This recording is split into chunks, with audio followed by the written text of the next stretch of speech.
Umaga po sa lahat po ng ating mga taga-subaybay at ating mga subscriber at ating mga likers sa ating Lumina SS.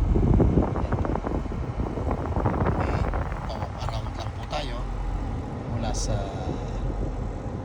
interior.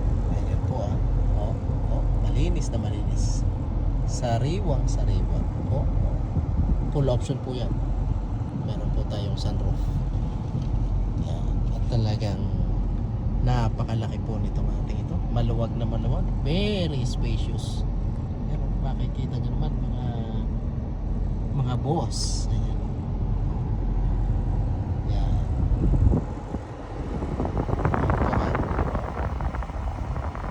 Napakalakas po na AC nito. Talagang chilling po ito. Chilling. Tingnan naman po ninyo yung ating temperature, napakababa, hindi pa man lang umabot doon sa kanyang 1/4, talagang mababa. Ang odometer po nito ay nasa 479,000 na. 2005 model po tayo ng Lumina SS. Ayan po. Ito po ay 385 horsepower.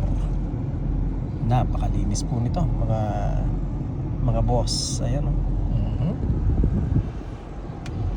malinis na malinis, sariwang sariwa mga boss, talaga naman. Ayan po. Okay, so labas muna tayo, check natin yung ating yan po ay double S. Meron po tayong 17 watts, 245 po ang size ng ating guma, 45, 17.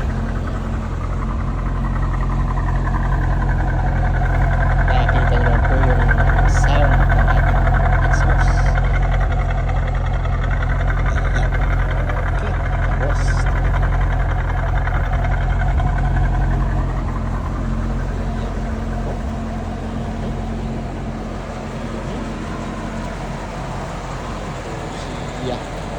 alright.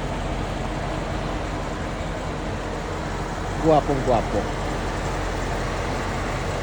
Barakong barako.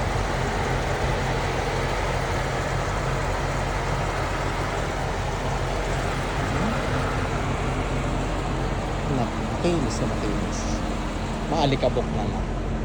Bagong bago pa po ang ano yan. Bagong bago.